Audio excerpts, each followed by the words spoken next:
Now let's get our teeth into today's program. We're starting by looking at the National Economic Recovery Plan.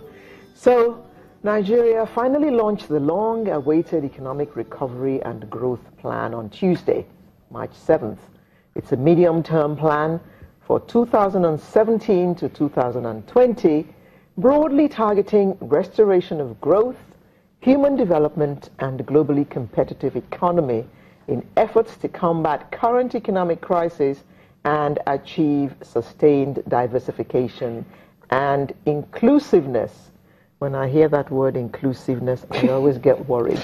But, the core vision of the plan is to sustain inclusive growth through structural economic transformation with emphasis on improving both public and private sectors' efficiency in order to increase national productivity and achieve sustainable diversification of production.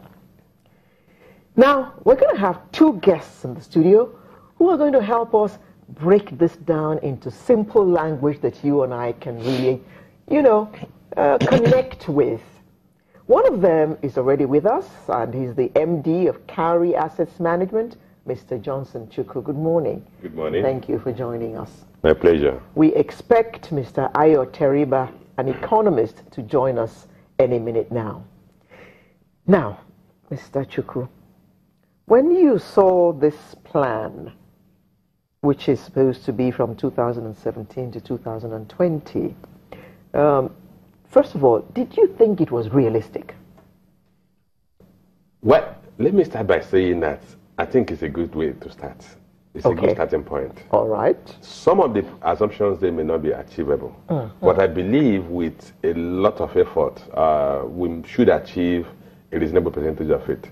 It's good to say, it's saying that it's better you aim for the skies so that when you miss your target, you hit the roof. The most important thing, when I have a plan, there is an articulate plan of what the government wants to do. The government has identified where it wants to focus its energies on.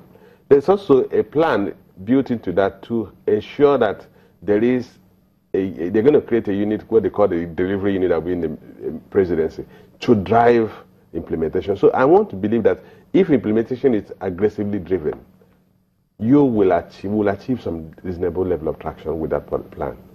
Let me start with that creation of a delivery unit.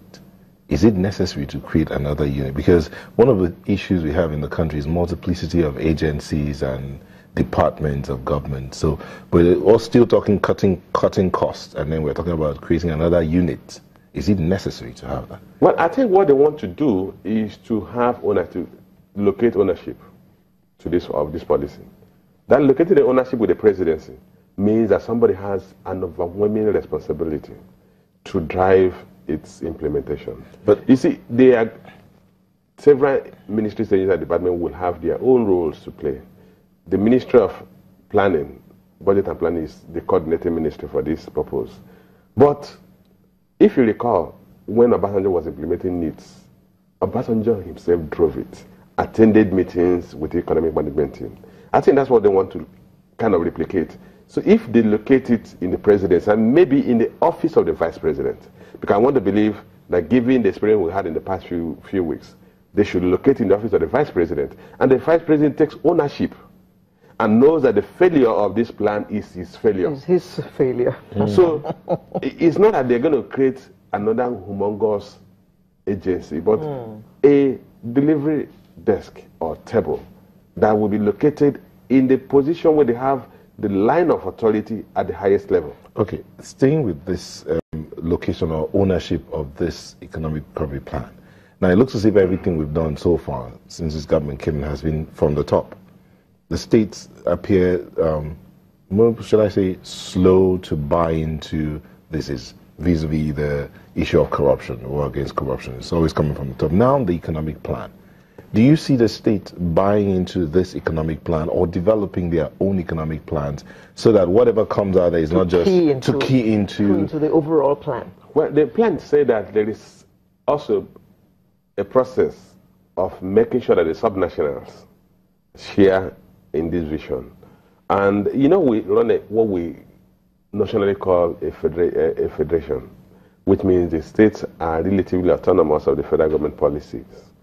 But the key thing is that given the structure of the political environment where the ruling party dominates in terms of even leadership at the state levels, I think it's easy for them, even if you want to use the machinery of party, to kind of drive a unified economic plan.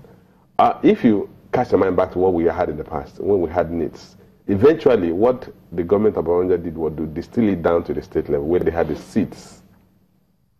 So I want to believe that one of the things that we need to do, because there has to be a level of coordination, there has to be a high level of coordination, and I'm happy that in that plan they said they're going to ensure that they have coordination between the trade policies, the monetary policy, and the fiscal policy. We've seen a lot of disparage movement or direction between monetary policy and fiscal policy in the immediate past.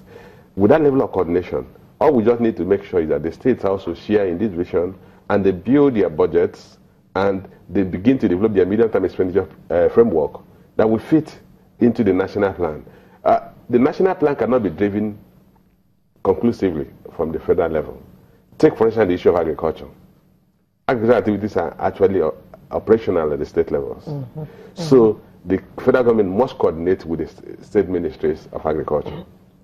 Look at the issue of encouraging micro, small, and medium-scale enterprises. Those people are operating at the state levels. Look at the issue of setting up ICT centers. They will be at the state levels. So there certainly has to be a higher level of coordination to make sure that these policies are fully implemented. Okay. One of the,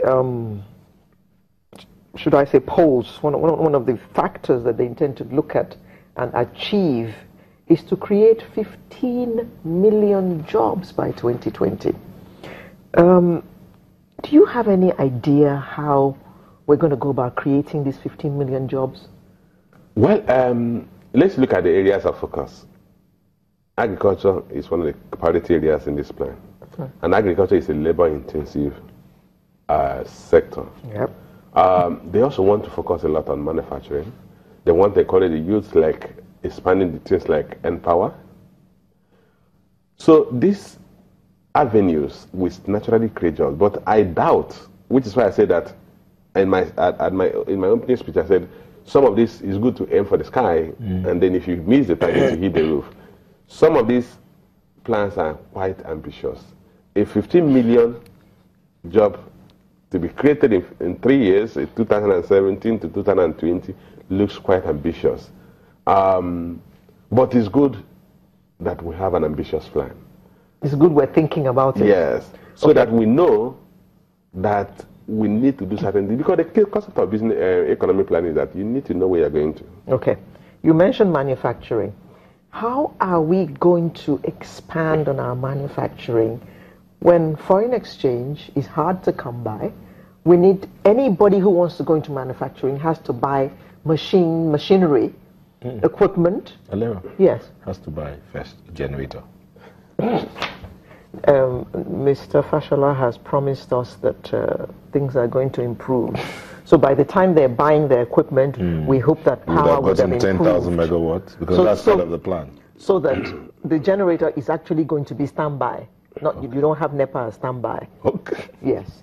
So manufacturing, buying of equipment, buying of machinery, stuff like that.